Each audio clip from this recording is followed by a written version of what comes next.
L'Afrique bouge énormément et ce, dans plusieurs domaines. La génération consciente est en marche et aujourd'hui, nous allons le découvrir avec Honorine Kouetté via son entreprise Afroxel.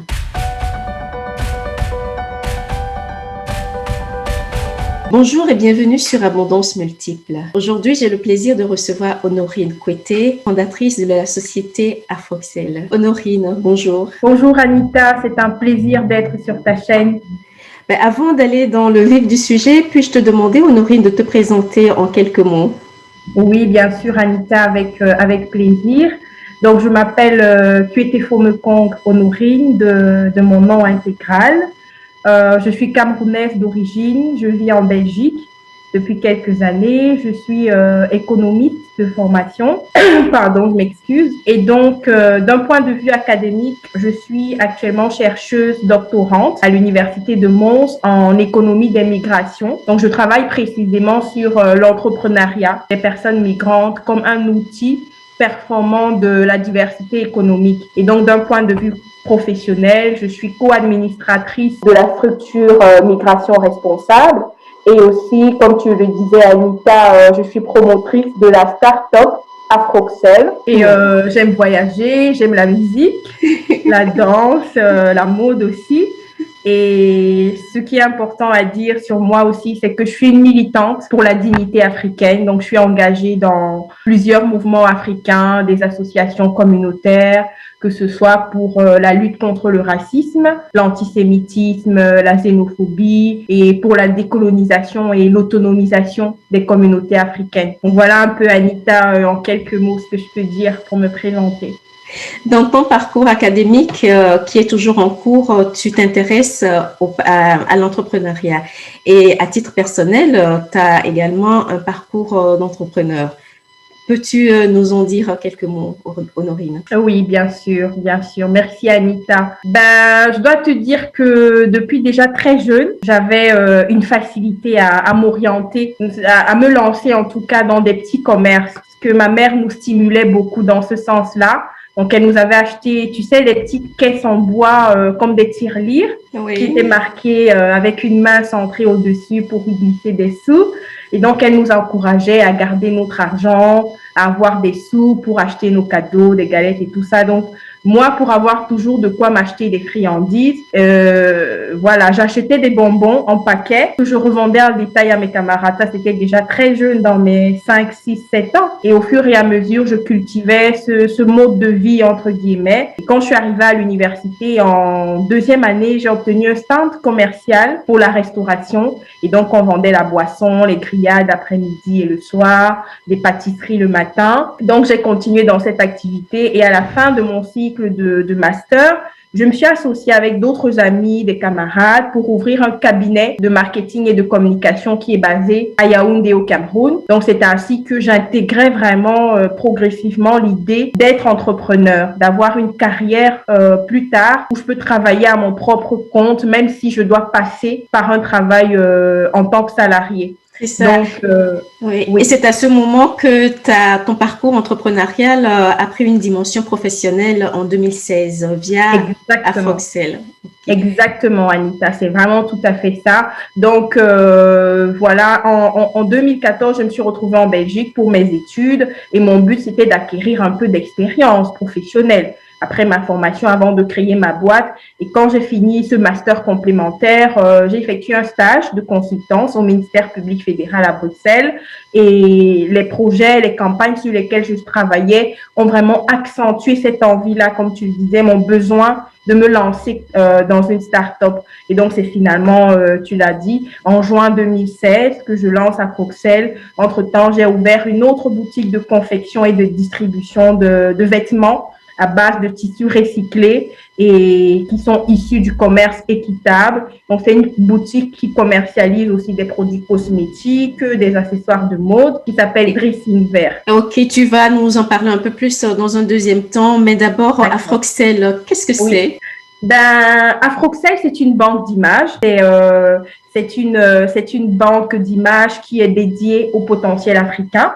Donc, c'est une start-up qui fait dans le marketing digital, qui présente les technologies africaines, le potentiel africain, qui valorise les cultures africaines par le marketing digital. Donc, en quelques mots, voilà ce qu'est Afroxel. D'accord. Donc, en fait, c'est un clin d'œil à Pixel, donc Afroxel, c'est bien ça? Exactement, Anita. Donc, c'est un mélange d'Afrique pixels, donc des pixels pour l'Afrique.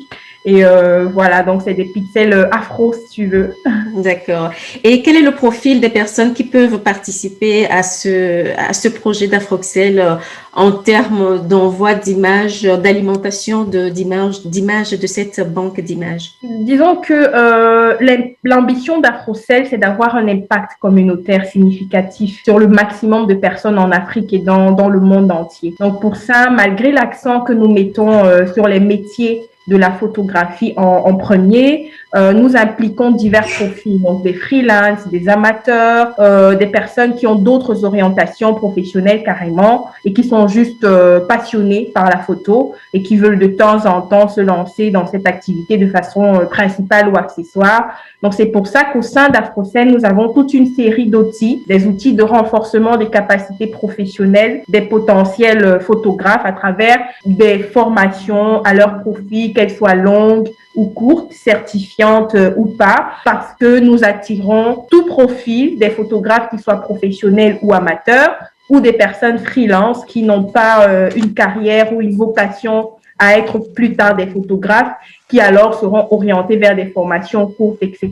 D'accord. Et comment communiquez-vous sur votre business pour vous faire connaître et puis toucher ces publics de photographes amateurs, professionnels, semi-professionnels, etc.? Le canal principal, Anita, par lequel nous communiquons, c'est le digital. Donc, Afroxel est présente sur tous les réseaux sociaux. On a un site internet, on est sur Facebook, sur Twitter, sur Pinterest, sur YouTube, sur Instagram et j'en passe. Parce que, comme tu le sais, en fait, nous sommes à l'ère de la communication digitale. Mais accessoirement, ce que je dois dire, c'est que pour nos campagnes et pour celles de nos clients, nous avons des canaux plus traditionnels. Ça, c'est dépendamment de plusieurs facteurs liés à la campagne, c'est-à-dire le lieu où nous allons mener la campagne, le nombre de temps, les cibles, etc. Et alors, à ce moment-là, on peut choisir de joindre au digital des affiches, des panneaux d'affichage. Ça, c'est déjà arrivé dans l'une de nos campagnes que nous avons menées en Afrique. On peut choisir des spots publicitaires sur des chaînes de télévision ou des caravanes dans des lieux un peu plus populaires, etc. Donc, voilà un peu les canaux principaux, donc le digital, mais accessoirement, nous avons des canaux beaucoup plus traditionnels. D'accord. Finalement, ces banques d'images sont destinées à qui et pour quel usage? Alors, la banque d'images d'Afroxel est dédiée aux annonceurs, comme on le dit dans le jargon de la com, c'est-à-dire ce sont des personnes, que ce soit des individus lambda, donc des personnes publiques, ou une société, donc alors une personne morale, qui souhaite mener une campagne publicitaire ou alors une campagne de sensibilisation ou une campagne de toute autre forme que ce soit. Pour mener ce genre de campagne qui va toucher un certain public, il vous faut des images. Pour passer un message, pour effectuer une présentation, par exemple, Anita, il vous faut des images adéquates. Et où les trouver, ce sont dans des banques d'images, parfois spécialisées. Et là, on revient au constat de base d'Afroxel, qui est que les images de l'Afrique sont les images qui sont les plus vulgarisées, en tout cas de manière générale, de manière globale. C'est des images un peu dénigrantes. Et donc, on a voulu changer cette réalité, cette absence d'une banque d'images dédiée à l'Afrique où on a le sentiment de ne pas être objectivement représenté. Et alors, Afroxel vise des annonceurs ou toute personne qui souhaite concevoir des outils visuels. Ça peut être des infographes, des informaticiens dans la création de sites web, des chaînes de télé, etc. D'accord. Et comment se procurer ces images? Ouais, ça c'est une très chouette question, Anita. Je dirais que nous avons des images de vitrine, si je peux le dire ainsi, donc des images qui sont visibles sur notre site internet, qui sont accessibles sur nos pages de réseaux sociaux, selon différentes rubriques, bien sûr, donc que ce soit dans la mode, la technologie, l'agriculture, etc. Mais elles ne sont pas évidemment libres de droit. Donc, ce qui fait que si vous trouvez une image qui vous parle et qui vous sera utile pour votre besoin, il vous faut acquérir l'image en contactant nos services. On est super réactif, Anita, je te rassure là-dessus. Et vous la commandez. Selon l'utilisation que vous voulez en faire, nous fixons des conditions. Donc, si c'est pour un usage commercial, vous avez un tribut pour exploiter l'image avec ou non une exclusivité des droits sur cette image. Mais maintenant, pour un usage privé, nous avons d'autres conditions. Et donc, tout dépend du temps que vous voulez utiliser l'image, de comment est-ce que vous entendez faire usage de l'image à titre privé. Donc, maintenant, vous pouvez avoir besoin d'images spécifiques qui ne se trouvent pas sur nos vitrines, qui vous seront très utiles pour une campagne précise. Et à ce moment-là, vous nous contactez une fois de plus, vous nous expliquez votre besoin. Et nous, on met des photographes qui travailleront sur votre projet et qui vous fourniront alors des images sur mesure, entre guillemets, cette fois-là, avec ou non l'exclusivité, une fois de plus, de leur exploitation. Et là aussi, bien évidemment, on vous fait un devis. Il y a des conditions, il y a des prix qui dépendent de plusieurs facteurs. Voilà. Et quelle est l'adresse de Afroxel pour avoir une idée de ces images-là qui sont proposées? On a déjà nos adresses sur nos pages de réseaux sociaux. Donc, sur Facebook, c'est Facebook Afroxel. Donc, sur tous les sites Internet de réseaux sociaux, il faut taper juste Afroxel sur la barre de recherche et vous nous retrouvez à travers les outils, les barres de communication. On est réactif sur les banques d'images, sur la barre de communication de Facebook, etc. Mais par les contacts Internet, donc on est joignable aussi par Internet à contact@afroxel.net ou alors par nos numéros de téléphone qui se trouvent sur nos sites Internet. D'accord. Afroxel, c'est combien de personnes qui travaillent tous les jours pour faire vivre ce beau projet? Oui, merci Anita. Nous sommes actuellement 7 associés. Donc, on est une équipe très jeune à travers l'Afrique et l'Europe. Donc, il y a 5 associés qui sont basés en Afrique, au Cameroun, et 2 qui sont basés ici en Europe. Et alors, la base qui se trouve en Afrique a 2 employés à plein temps et 5 stagiaires pour le moment.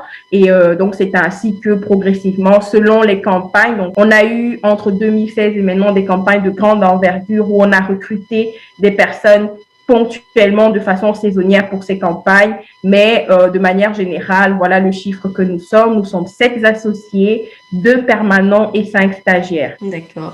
Après 4 ans d'activité, vous êtes sur la 5e année. Comment se porte Afroxel? Alors, je dois t'avouer, Anita, qu'Afroxel a connu un ralentissement, qui a été dû à plusieurs motifs. Donc, il y a eu des raisons un peu plus personnelles dans l'équipe, pour moi, par exemple, qui en même temps poursuit mes études. Et il y a eu des raisons un peu plus techniques, si je peux le dire, qui étaient relatives alors aux réalités de terrain. Et là, je m'explique. Au début du projet, on a eu beaucoup de soutien. On a eu un fort engouement, on a eu beaucoup d'encouragement. Et d'ailleurs, nous avons reçu un prix. Nous avons été lauréats de l'initiative Jeunes Entrepreneurs du JICAM au Cameroun en 2016.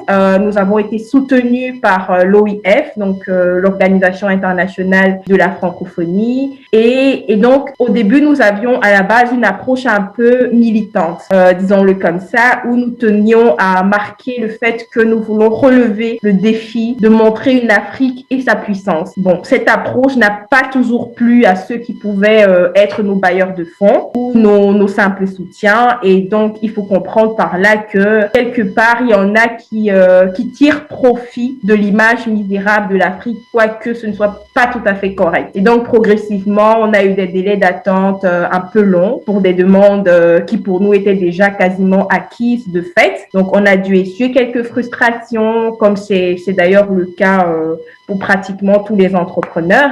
Ce n'est pas une façon de nous indexer ou de nous victimiser. Donc, on a eu des remarques plus ou moins claires qui nous faisaient comprendre que, en gros, malgré l'ambition noble que peut revêtir notre projet, rendre une image positive, entre guillemets, de l'Afrique, ça ne pouvait pas d'emblée plaire à tout le monde. Donc, on a été un peu refroidi à ce niveau-là. Et surtout au niveau financier, parce qu'il nous fallait toute une série d'équipements, etc.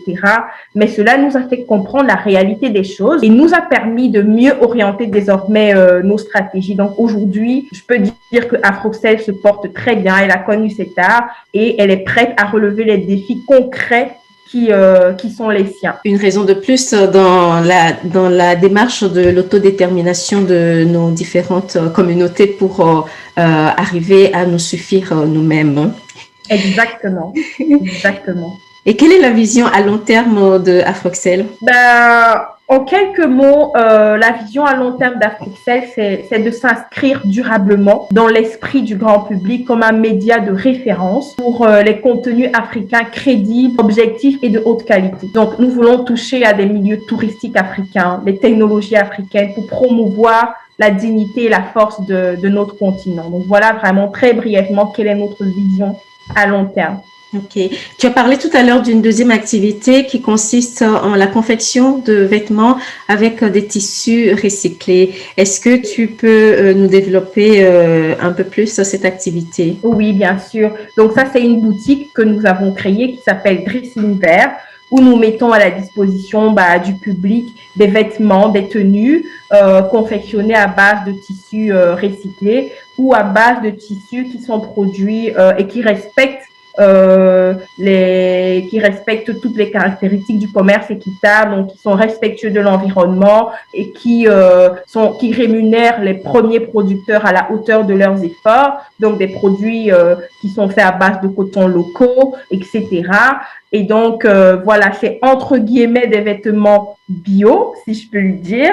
Et nous avons aussi des cosmétiques pour des cheveux afro, des produits de beauté, des produits de la peau, et des accessoires de mode, des boucles d'oreilles, des colliers, etc. Donc, on a cette petite boutique aussi, en plus d'Afroxel, où nous mettons tous ces produits à la disposition du public. D'accord. Les tissus recyclés qui sont travaillés dans cette activité, ce sont des tissus spécialement d'origine camerounaise ou des tissus de différents pays d'Afrique? Ce sont des tissus de différents pays d'Afrique et je dois dire ici que nos stylistes sont tous des Africains. Donc, c'est des Africains qui sont un peu partout dans le monde.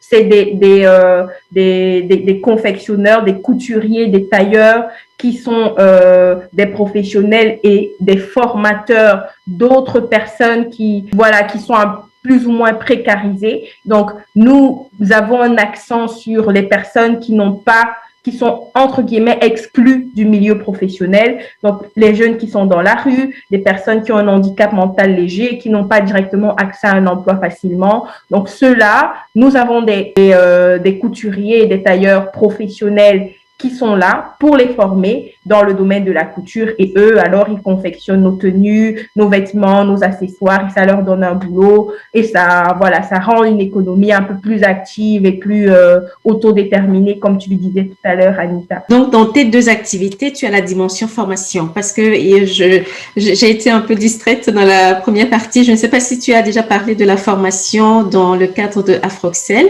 Sinon, est-ce que tu peux développer aussi ces dimensions formation que je sens est vraiment importante? Oui, Anita, bien sûr. Donc, c'est vrai que je l'ai dit très brièvement, donc c'est normal que ça ne sautait pas directement comme ça. Donc, parmi les personnes que nous recrutons comme des photographes, nous avons des photographes professionnels et nous avons des publics qui viennent de tout horizon, donc des freelances, des amateurs, etc. Et pour ceux-là, vu que notre ambition, c'est d'avoir des images de qualité pour la nature africaine, les technologies d'agriculture, etc., les photographes professionnels dispensent des formations et des outils d'usage des appareils technologiques, des appareils photo, de calibrage, etc.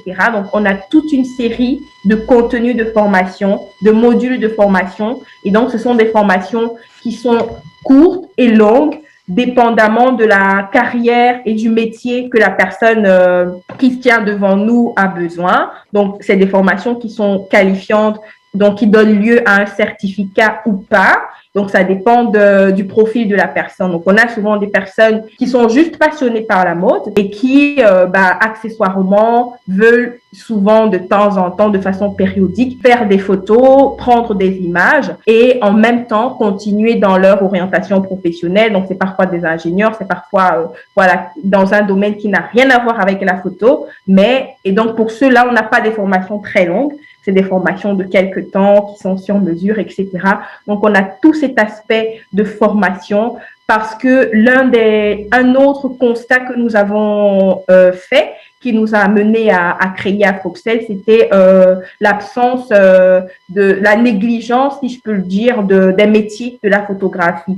Donc, on se rend compte qu'en Afrique, les métiers de la photographie sont pris comme des métiers de seconde main, des métiers qui ne valorisent pas suffisamment. Pourtant, nous voulons démontrer quel est l'enjeu de leurs œuvres, quel est l'impact qu'ils peuvent avoir sur la dignité de l'Afrique. Et donc, c'est pour ça qu'on met vraiment un accent sur les formations des photographes, sur le fait de leur inculquer à quel point ce métier est important aujourd'hui pour l'Afrique, étant donné que le constat qui a été le nôtre au début de ce projet, comme je te le disais déjà, Anita, c'est le fait que l'image de l'Afrique sur la toile en particulier, et même dans les médias internationaux, qu'ils soient les médias les plus en vogue ou ceux aux audiences moyennes, l'image qu'ils véhiculent ne reflète pas fidèlement ce qu'est l'Afrique. Donc, on a de façon dominante, voilà, une Afrique où règne la misère, la saleté, la dépendance.